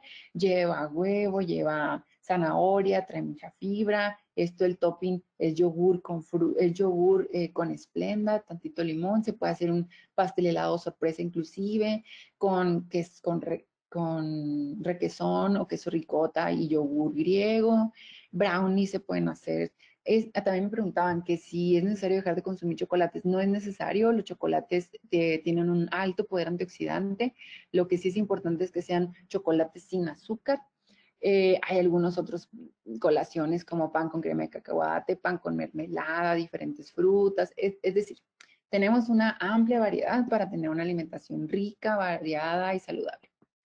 Y finalmente, en cuanto a estas preguntas, para ya pues, que ustedes me hagan o alguna que no puse, es sobre que si el no hacer actividad física hace que pueda subir de peso en estos tiempos y la respuesta es sí, definitivamente. ¿Por qué? Porque miren, para mantener el peso que tengamos ahorita, por ejemplo, si ustedes pesan, no sé, 70 kilos, eso va a depender de lo que ustedes hagan de ejercicio y la alimentación que tengan. Y eso va a hacer que, imagínense como un ingreso monetario. A mí me pagan dinero y lo que gasto es lo que gasto es las calorías que salen por actividad física y lo que ingresa pues son las calorías que yo como. Entonces, pues si yo gasto mucho y hago suficiente ejercicio, voy a tener esta balanza inclinada a mi favor. ¿Qué quiere decir esto? Cuando consumimos igual de lo que hacemos de actividad física hay un balance en nuestro peso, pero cuando consumimos más alimento de lo que gastamos por actividad física, pues aumentamos de peso y cuando consumimos menos alimento y hacemos más actividad física, bajamos de peso. Ahora, también es importante en el confinamiento, pues no todos tenemos acceso a la mejor a correr no tenemos un espacio reducido. También es importante que sepan que la actividad física es beneficiosa no solo en el ejercicio como tal, es decir, ponerme a correr o ponerme a hacer rutina, etcétera, pero con que ustedes pasen más tiempo de su día parados, que digan, no, hoy voy a estar 10 minutos a lo mejor parado, me voy a dedicar más tiempo a limpiar, voy a barrer un poco más con mayor dedicación, porque cualquier movimiento de nuestro organismo es actividad física y es importante. De estar acostados o sentados todo el día trabajando a dedicarle 15, 20 minutos o una hora a limpiar, a movernos un poco más, aunque sea en nuestra casa, va a ser una diferencia muy grande. Entonces, sí, si me mantengo sedentario y sigo comiendo igual o inclusive sigo comiendo más, claro que vamos a aumentar de peso. Entonces, por eso es muy importante una alimentación adecuada y mantenerse lo más activo posible. Y bueno, hay otras dudas, pero yo creo que ya voy a parar de hablar para que ustedes pregunten sobre las cosas, es algo que tengan de duda. Porque había muchas dudas aquí, pero pues el tiempo es corto. Entonces, bueno, maestra Beatriz, no sé si van a dar apertura como al micrófono o... Fíjate, Brianda, que lo recomendable es que nos hagan sus preguntas a través del chat para poder llevar un orden en las mismas. Primeramente, pues quiero decirte que es maravillosa tu conversación, muy amena, muy interesante. Me encanta la voz que tienes porque nos relaja. Estamos en el confinamiento y a veces el esperar, como somos, la mayoría somos maestros, somos un poquito de voz muy fuerte y como que nos acostumbramos a ese tono de voz, entonces tu voz nos tranquiliza un poco y sentimos que no nos está regañando cuando nos dices que no coman azúcar y no coman sal y no coman mil cosas, ¿no? Que la mayoría estamos haciendo posiblemente. Pero yo sí quisiera, en lo que nos hacen las preguntas a través del chat, yo sí te quisiera preguntar, Brianda, perdón, la sal del Himalaya, que está tan de moda ahorita, Brianda, ¿qué tan recomendable es? Si es mejor que la sal de mar o la sal de mesa que se está presentando normalmente, que se usa uno en los hogares comúnmente, o no, es solamente una leyenda urbana. Mira, es que no es que sea una leyenda urbana. Lo que pasa con la sal del Himalaya es que trae minerales diferentes a la sal normal, pero eso es lo único de beneficio que le pudieran otorgar. Es decir, la sal del Himalaya es una sal muy cara, no hay algún estudio científico que diga que es mejor que la sal normal. En general va a traer, si no la misma cantidad de sodio, pero es sodio. Y lo importante aquí hay algunos sustitutos de azúcar, perdón, de sodio que vienen reducidos, vienen el salerito dice 30% menos sodio.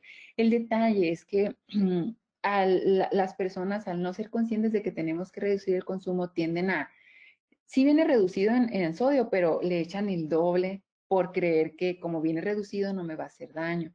Entonces, mi recomendación es general, es una alimentación sana y variada, no tiene que ser una alimentación cara.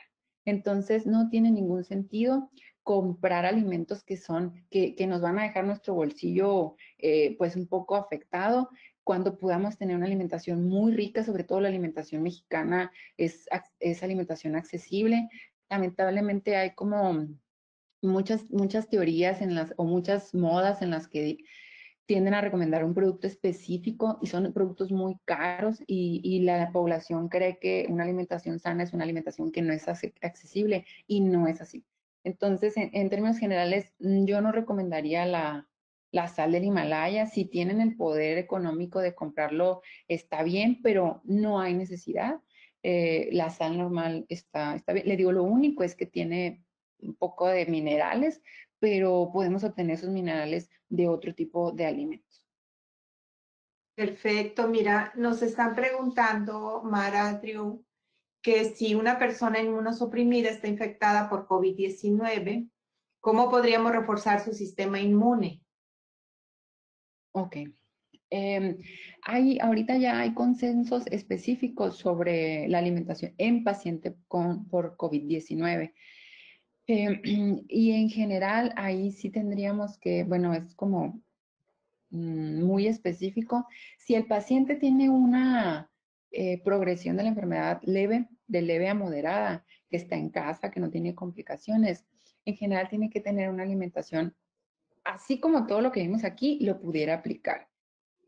Claro que tiene que tomar algún medicamento específico como los que les están dando para tratar los síntomas, porque como dijimos, no hay alguno que lo pueda curar, pero tiene que consumir mucha agua, mantenerse bien hidratado, seguir todo lo que les mencionaba sobre consumo de frutas y verduras. En general, el paciente que tiene COVID de desarrollo leve en casa es una alimentación sana como todo lo que mencionamos aquí. De hecho, en los consensos que les mencionaba viene alimentación para paciente con COVID y que no es grave, ¿no?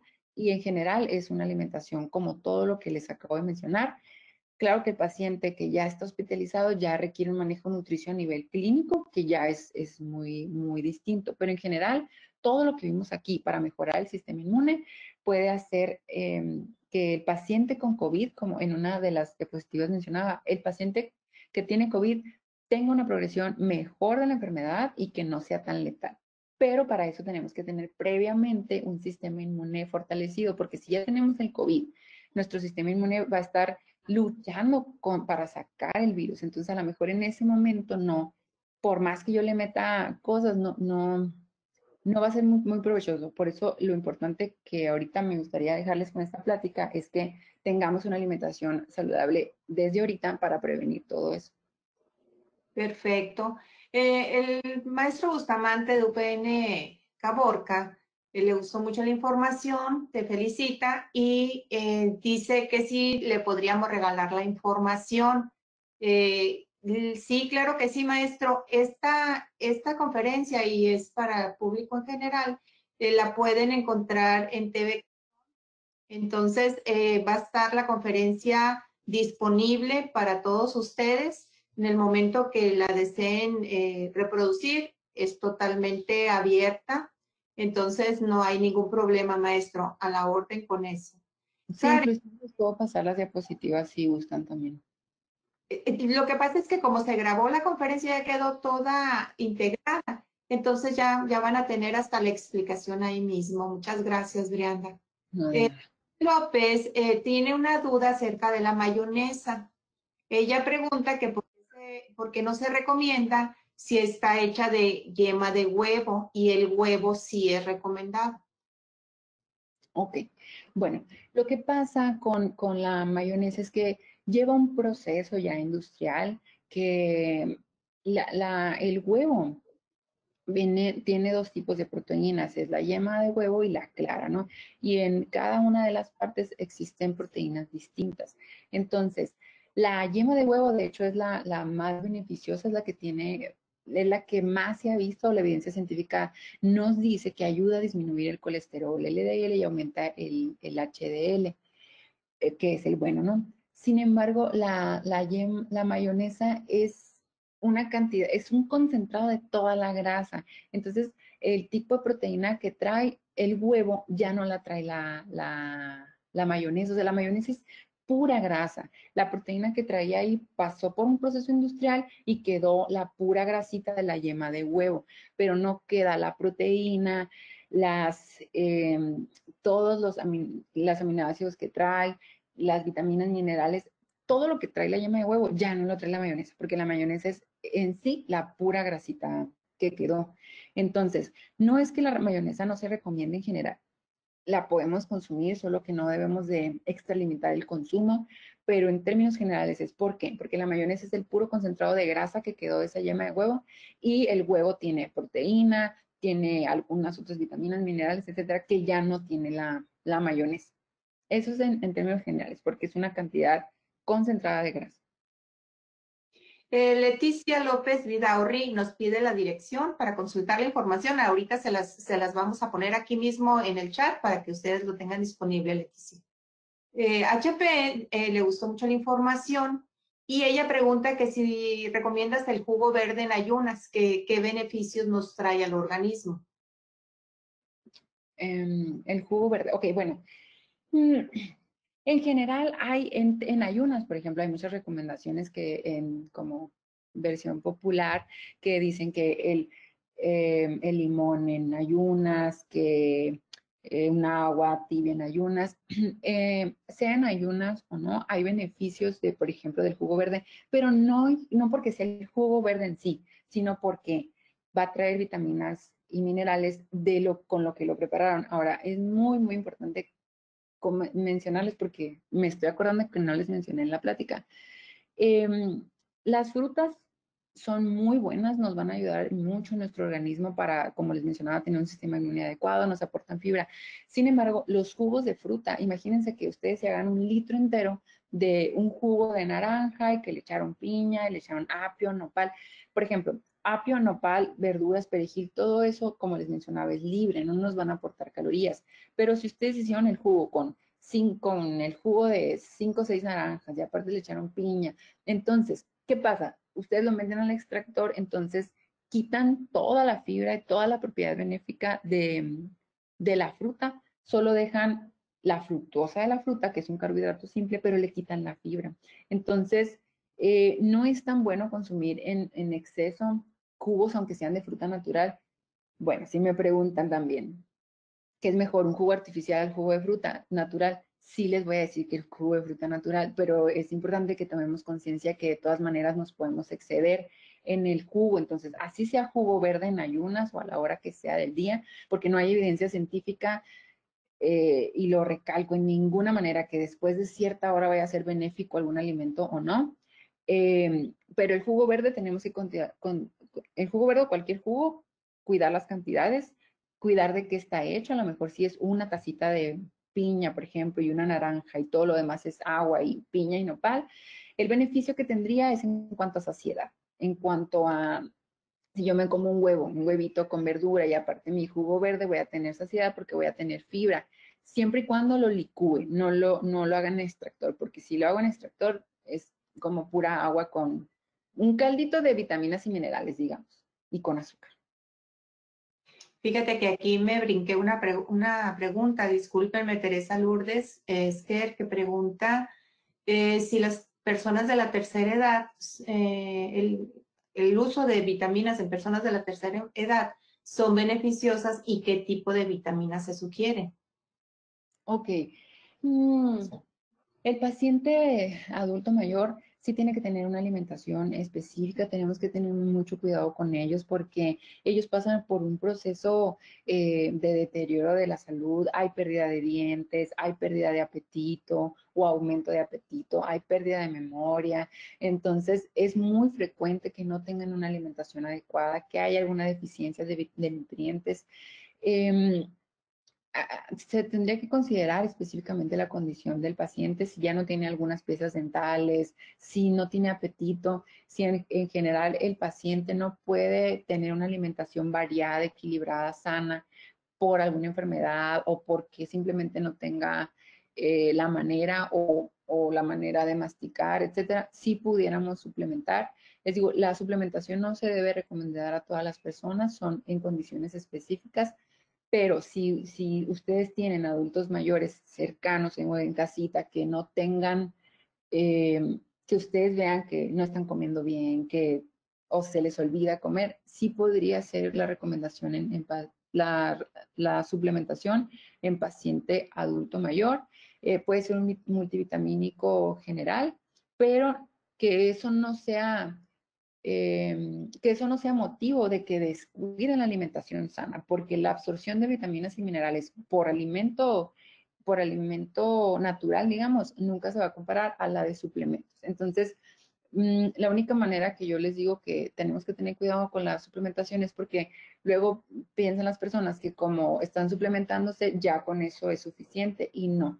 La responsabilidad de las vitaminas y minerales tiene que venir por parte de alimentos naturales, digamos, pero en personas adultos mayores sí se podría recomendar si no están teniendo una óptima nutrición porque no pueden hacer. Muy bien, de Navojoa, de la Normal Superior de Navojoa, nos preguntan qué tan recomendable es el ayuno intermitente. Muy de moda con la keto. Sí, sí, les digo, esto del ayuno intermitente y la keto, pudiera hablarles otras 2 horas de eso porque está muy interesante. Miren, a mí no me gusta satanizar ninguna dieta ni ningún estilo. Miren, el ayuno intermitente, hay muchos artículos que hablan sobre su evidencia de que puede mejorar a reducir los niveles de glucosa en ayuno, los niveles de insulina. ¿Por qué funciona el ayuno intermitente? ¿O qué es? Para las personas que no sepan qué es, hay diferentes tipos de ayuno, pero más que nada consiste en someter al cuerpo a horas prolongadas de no comer. Por ejemplo, supongamos que cenamos a las 8 de la noche y no volvemos a comer hasta la 1 de la tarde, por ejemplo, que estamos prolongando más de 12 horas de ayuno. Entonces el cuerpo empieza a agarrar, en lugar de consumir glucosa de nuestro organismo, que la glucosa les decía que es nuestro combustible principal, el cuerpo empieza a agarrar energía de nuestro tejido adiposo y empieza como a consumir y por eso bajamos de peso. Entonces se ha visto que hay beneficios, sin embargo, tienen que asesorarse con un nutriólogo para que puedan llevar este ayuno intermitente. No se recomienda mucho a largo plazo, pero sí puede ser en un periodo corto de tiempo. En algunos pacientes con diabetes, inclusive se ha visto que mejora la sensibilidad a la insulina, siempre y cuando no sea un paciente que está descontrolado, que se inyecta insulina, porque ahí tenemos que tener mucho cuidado con esos pacientes. Pero en términos generales funciona, hay pérdida de grasa, pero tienen que asesorarse con un nutriólogo porque también es frecuente que el paciente cree que está haciendo ayuno y luego en la ventana de 4 o 5 horas que puede comer, come hamburguesas, come pizza, etcétera. Entonces eso ya no lo convierte en una dieta saludable. Al igual que la cetogénica, ¿no? La cetogénica es una dieta sumamente alta en grasas, baja en carbohidratos, pero luego las personas al creer que están consumiendo grasa, consumen grasas saturadas y no cuidan tanto qué tipo de grasa consume, entonces y a veces lejos de beneficiar pudiera llegar a ser más perjudicial. Por eso, este tipo de dietas son herramientas nutricionales, es decir, no es satanizarlas, tampoco es decir que son lo mejor del mundo, no. Simplemente son algunas estrategias que nos pudieran ayudar en periodos cortos de tiempo y siempre y cuando sean asesorados por un nutriólogo que tenga conocimiento en el tema. No sé si respondí la pregunta. Sí, por supuesto que sí. Yo creo que, y coincido contigo, siempre hay que estar de la mano con el profesional, ¿no? En este caso de la nutrición, para poder llevar a cabo una buena dieta. Al parecer, hasta ahorita, Brianda, son todas las preguntas. Yo sé que quedan muchas en el tintero. Te voy a comprometer desde ahorita a una segunda sesión porque espero que todos estén en la misma idea que yo de llevar esta plática a un segundo paso, porque definitivamente es parte de lo que nos preocupa ahorita. Por cultura, el mexicano, como mexicanos llevamos unas dietas a veces muy deficientes y muchas veces falta de conocimiento de que podemos mejorar mucho nutricionalmente hablando, pero con algunas recomendaciones, como lo has dicho, muy, muy bien. Pues te comprometo, luego les voy a decir a todos, si pudieran abrir ahorita sí la cámara para que Brianda los viera, que los conozca, aunque sea sus caritas. Yo creo que todos se peinaron, así es que pueden abrir su cámara sin ningún problema. Gracias, maestro. Gracias, Adriana. Si pueden abrir la cámara para darle un aplauso virtual a Brianda. Muchísimas gracias, Brianda, por todo. Muchas gracias. Y por supuesto que estamos muy felices de escuchar este tipo de participaciones porque nos deja mucho, nos deja con la reflexión. Por ahí hubo una pregunta que si la cerveza es buena, me decían que si es buena la cerveza, pero ya lo hicieron de manera particular, que si la cerveza es buena, yo no sé, yo pienso que sí, pero igual no con moderación. Con moderación, no es mala, pero igual la recomendación general es la moderación, porque luego también, no, por ejemplo, no se consume cerveza en un periodo muy largo de tiempo y llega un fin de semana y quieren consumir todo lo que no consumieron. Y pues sí tenemos que tener cuidado porque son calorías finalmente. No quiere decir que sea malo, y de hecho hay algunos estudios que dicen que puede ser beneficioso en cuanto a antioxidantes, etcétera, pero en cantidades adecuadas. Y muchas Perfecto. gracias. Estoy viendo los comentarios, les agradezco mucho. Por ahí veo comentarios de mis alumnos o de conocidos. De verdad, muchísimas gracias por tomarse el Sí, tiempo, por escucharme. Yo encantada de estar aquí. Si me vuelven a invitar, aquí voy a estar yo con mucho gusto. muchísimas gracias. Le voy a pedir a Daniel si nos puede apoyar ahorita eh, con la publicación. Aquí lo tenemos ya. El Centro Regional de Formación Profesional Docente de Sonora otorga el presente reconocimiento a Brianda Armenta Guirado por impartir la conferencia virtual Nutrición en tiempos de COVID-19, alimentación sana en casa durante la pandemia, como parte de las estrategias de apoyo a estudiantes, docentes y padres de familia de las unidades académicas del Centro Regional de Formación Profesional Docente de Sonora y está rubricado por nuestra rectora, que es la maestra Lucía López Cortés. Muchísimas gracias, Brianda, perdón, yo estoy cerca con Brianda, por todo lo que nos compartiste. De verdad que habemos muchas personas que traíamos muchas dudas y al estar escuchando tu conferencia, pues nos fue relajando un poquito, ¿no? En la encuesta que hicimos, la mayoría, más de un 80% contestó, porque una de las preguntas era si habían aumentado de peso durante la pandemia. Y sí, la mayoría contestó que sí, efectivamente había aumentado de peso. Pero bueno, esperemos que con estas recomendaciones podamos mejorar un poco y sí te vamos a invitar para que nos sigas platicando de lo que es una vida saludable, una vida organizada. Muchísimas gracias a todos, muchísimas gracias, Brianda. No sé si quieras cerrar con algún mensaje, algo que desees compartir. Sí, nada más por último, aparte de agradecerles, me gustaría mencionarles o compartirles que sé que representa un reto, inclusive para nosotros los nutriólogos no deja de ser un reto el que estamos inactivos, que hay días que nos cuesta como el tener la disciplina de hacer ejercicio, que inclusive a nosotros también nos da como ese picor en las tardes o en algún otro momento del día. No se sientan solos o no se sientan como que solo a ustedes les pasa. Lamentablemente estamos en una situación que nos deja o nos permea mucho en nuestra calidad, en nuestra salud mental. Entonces, tómenselo con calma. Lo de la nutrición es un tema muy amplio. Traten de disfrutar su alimentación y hacerlo a conciencia, verlo como todos los beneficios que ustedes pueden tener si adoptan un estilo de vida saludable.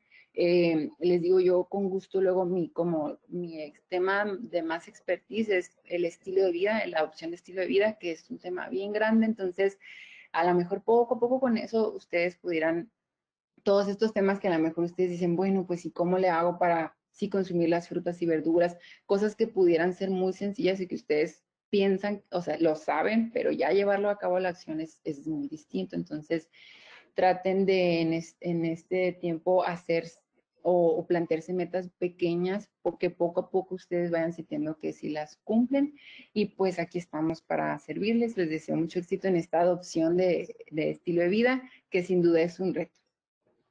Muchas gracias. Muchísimas gracias, muchísimas gracias. Gracias a todo el público que estuvo muy pendiente y se merece de veras un aplauso bien fuerte, que no va a ser fuerte, pero va a ser así. Y vamos a ir muy contentos. Gracias, Brianda. Un abrazo para todos. Muchísimas gracias. Muchas gracias. Bye. Hasta luego.